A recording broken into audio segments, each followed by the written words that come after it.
Okay guys, kauwi ko lang. Gabi na. I promised you maglalabas tayo ng twice a week. Usually Wednesdays i-unbox natin tapos mag-review tayo na weekend. Baka kung hindi Saturday, Sunday.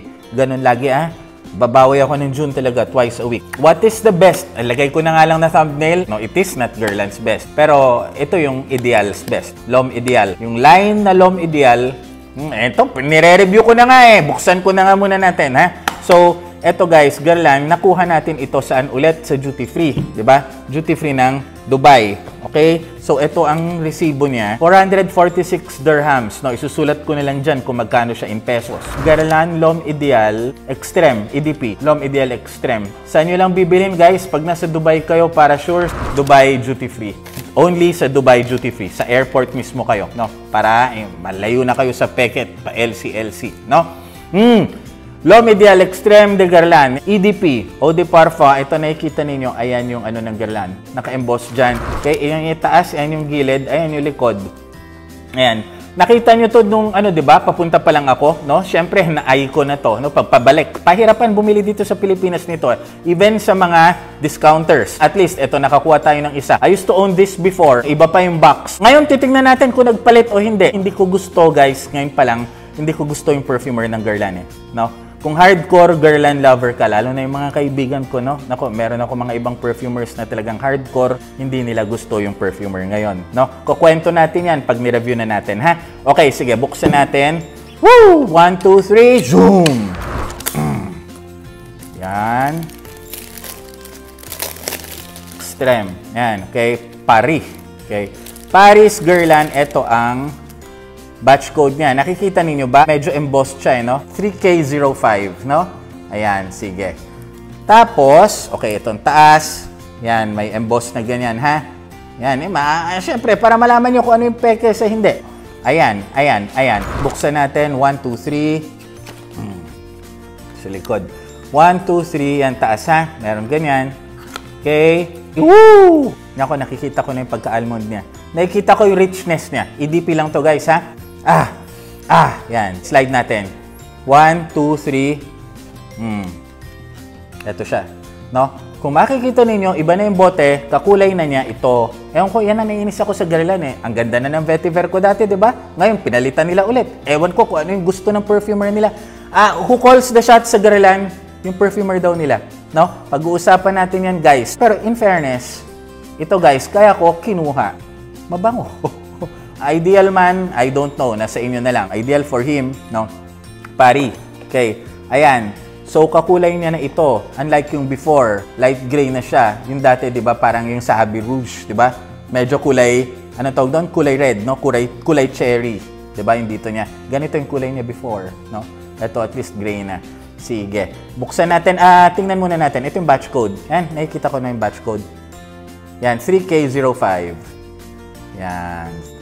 KO pala, no? 3KO05. Yan ang pareho dito sa box na nakita natin. Class ang bote naman, no? Ang ayoko lang yung papalit-palit. Alam mo, mas maganda na, sige, ngayon, masabi ko, pero mas madaling ma-store yung mga payat na matatangkad, Well, siguro, the collector in me is telling me, mas okay yun kasi payat. Excuse me. Pwede siya sa shelves ko dati, no? Ang dali lang, kasi payat siya. No, madali lang i-store, magkakatabi. Ito ganito, no, mataba. No, pero ito, it's a matter of personal preference, no? So yan, Lom Ideal, ayan. Ayan Okay. Ang class naman ng bote, tingnan nyo naman tong cup, no? Makapal ito, no? Hindi siya magnet, hindi. Pero it clips, no? Magka-click siya pagdikit ko dyan yan, no? And ang kapal ng bote, nito, no? No. Ayan yung Guerlain, no? Ayan yung selyo, sa loob. No? Tabi natin dyan. No? Hindi cheap yung paggawa nito. No? As in, no? No? Alatang, alam mo, pinagastusan talaga nila. No? Hindi pipitsugin and may kabigatan. No? And may kita mo yung sprayer ng Guerlain na to. Wow, silver na silver. No? Completos recados, guys. Silver na silver. Ang ganda ng concept. Actually, medyo nagugustuhan ko na ngayon bote. Ngayon na tinitingnan kong talagang in-depth yung bote.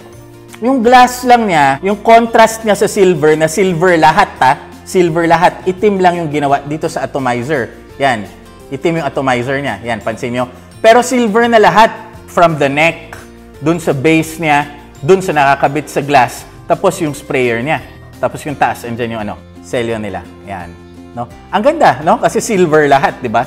Ang lakas na dating, no? Ang class na dating, no? Silver tapos glass. Clear glass lang. Mas classic lang yung itsura ng dating bote. Ayan yung bote, no? Astig ang bote na to. Maganda. No? Maklas ang dating. Almond din na yung dating niya, no? Numalato ba ako? Pag makita tayo mga ganyang kulay, nahali na tayo. Ako, as a perfume lover, pag nakita ko medyo ganyang kulay, ang una talagang pumupunta sa isip ko, question mark. Ano ba yan? Ha? Ano ba yan? Maamoy nga yan. Kikita mo kasi parang rich eh. Kulay pa lang, no? Pero syempre, huwag kayong madala sa purki ganyang kulay, no? But more often than not, pag ganyan, mas pure. Ganyan sa pabango. So, ganun din dito. You start from the obvious. Ano yung kulay? So, matutuwa ka. Uy, amuyin natin. No, ganun yan. Okay, spray tayo ha kung humigop na. 1, dito na. Sa front nyo na. 1, 2, 3. Wala. Okay, pustahan. Pangalawa, hindi pa rin yan magsispray. 1, 2, 3. Ay, may konti. Ayan. Sige. Dito tayo. Ayan na, lakas na. Layo natin konti. Okay.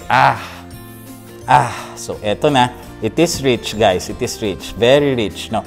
1, 2, 3. 1, 2, 3. Wow. So, dito. Woo! Yun na yun pa rin. Guys, I promise re-reviewin ko to. I don't know when. Ang dami nakatoka na i-review tayo, no? Pagpasensyahan nyo, guys, ito ginagawa ko lang naman, no? Pag may oras.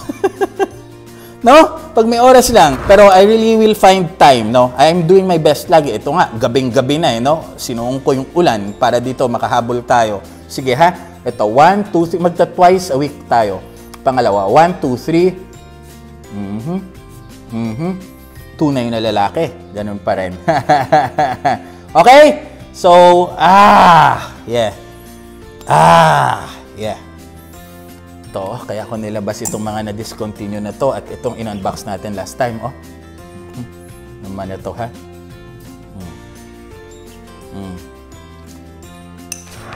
Ayan lamang, no? Ito si Kuya dito nagsasabing basta na sa budget.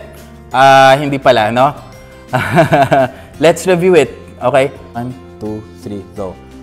Okay? Ayan lamang. L'Homme Ideal Extreme. Kilatisin natin.